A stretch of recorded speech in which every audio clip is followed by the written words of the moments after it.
মহান। আর যদি লোককে বলার জন্য করা হয়, লোককে দেখানোর জন্য করা হয়, তাহলে পরে সেটা কিছু মূল্য নেই।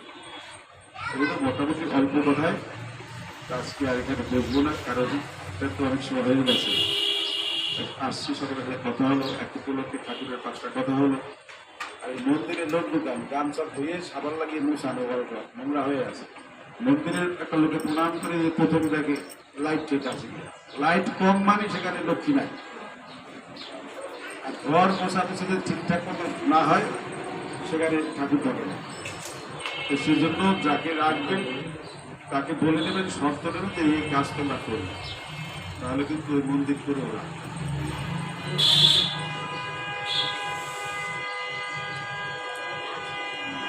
আমরা যখন সবাই আনন্দে থাকি, আর আপনারা একটা বাৎসরিক অনুষ্ঠান করি, ওটা না করলে, অনুষ্ঠান না করলে শুকিয়ে যায় আসলে।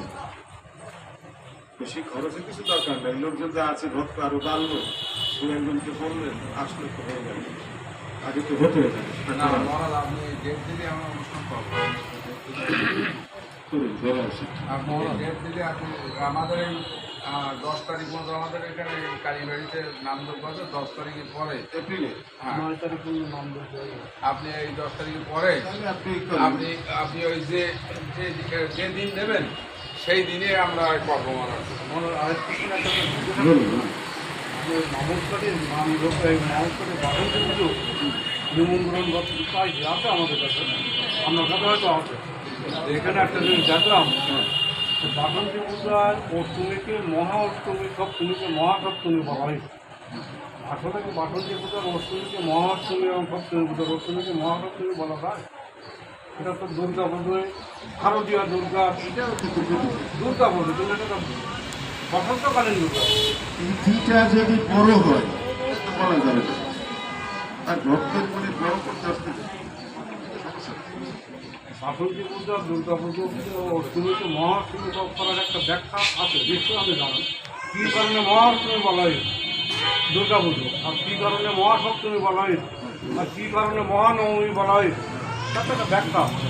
কিন্তু বাসন্তী পূজায় বাসন্তী পূজা এই ধরনের তত্ত্ব কি আছে আমার? শুনুন, আপনি শারদীয় দুর্গা পূজা যে তত্ত্ব হবে এটা হয়েছে আপনার রাজার সময়, আর ওইটা হচ্ছে এটা রাবণের সময়, এটা রামের সময়।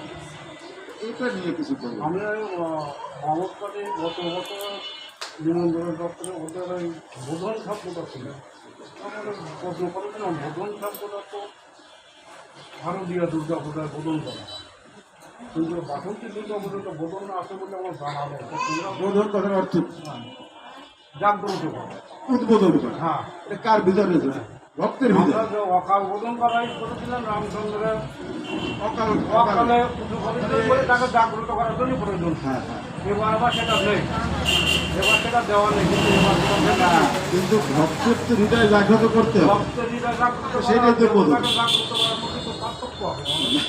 বিলকুলই ধরুন আপনার মনের ব্যাপার। অকাল বোধনটা করলেন রামচন্দ্র, যেহেতু ওই সময় দেবতারা নির্দিষ্ট ছিলেন, তাকে জাগাই তুলবে।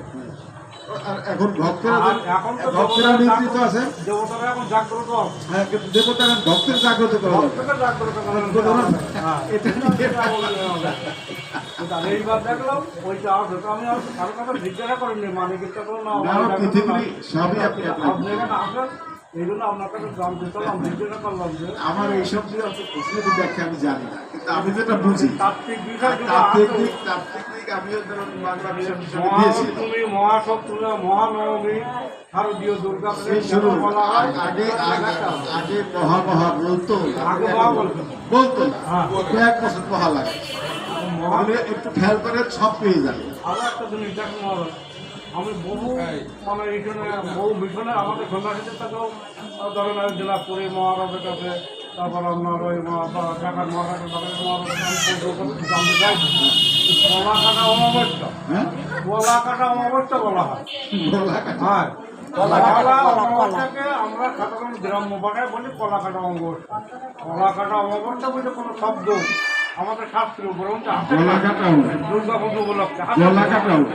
কলা কাটা কলা মানে দুর্গা পূজায় কলা লাগে সেই কলা কাটবে বলে কলা কাটা অমাবস্যা। আপনার কাছে শুনছি, আমি না এটা শুনি আপনারা জানবেন না। আমি ধরেন সিলেটের মহারাজ, বাঁকুড়ার মহারাজ, এমনকি আমাদের এই বাড়িপাড়া মহারাজের এটা আপনি জানলে কি করবেন আমাকে বলেন। না জানা মানে একটা সিকিউরিটি, একটা জাগে মনে জাগে, এই কথাটা আসলো কেন? আমি কোথাও ভাবছি না, তাহলে এই কথাটা আসলো কী রকম? আপনি সেটা যারা আপনি খ্রিস্টান নামে চিন্তা করেন, এসবের এর তর্ক করবেন, এর দরকার আছে কিছু দরকার নেই, এটা তো জানা ডিকশনারি খুলে দেখেন। আমার দরকার নেই, নেই, জানা নেই। যেটা নেই তার পিছনে দায়ী, আর যেটা আছে সেটা তো গবেষণা করেন। প্রেসিডেন্ট মহারাজ তখন আমাকে বলেছিলেন এটা হচ্ছে এলাকা ভিত্তিক, এটাকে লোকাচার বলা যায়। লোকাচার এটা আমাদের শাস্ত্রভাবে কোনোটাকে দেয় যে কলা কাটা অমাবস্যা একটা শব্দ, এটা শাস্ত্রভাবে কোনোটাকে দেয়। আপনি এইটারে নিয়ে 200 বছর মতো গবেষণা করে তাহলে এই পান্তাটার জীবনের মূল্যটা হ্যাঁ আপনি খ্রিস্ট নিয়ে গবেষণা এটা করেন না এত। যদি আপনার গুরুকে নিয়ে আপনার স্টুডে নিয়ে করতেন তাহলে মানে আজকে আপনি অনেক দিচ্ছেন। আর গলা কাটা দিয়ে এখন যেখানেই করে আছে।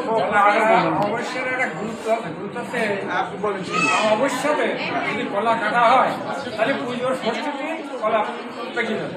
অতএব এটা এটা এটা আঞ্চলিক একটা হতে পারে, এটা আপনার ধর্মরা, এটা আপনার যে আমাদের লোকালি গ্রামের একটা লোকাচার। লোকাচার এবং প্রয়োজনীয়তাই প্রয়োজন নামকরণ মানে এটা বাইরে বলা যে এখানে একটু আরে না প্রণাম করবে বাইরে আর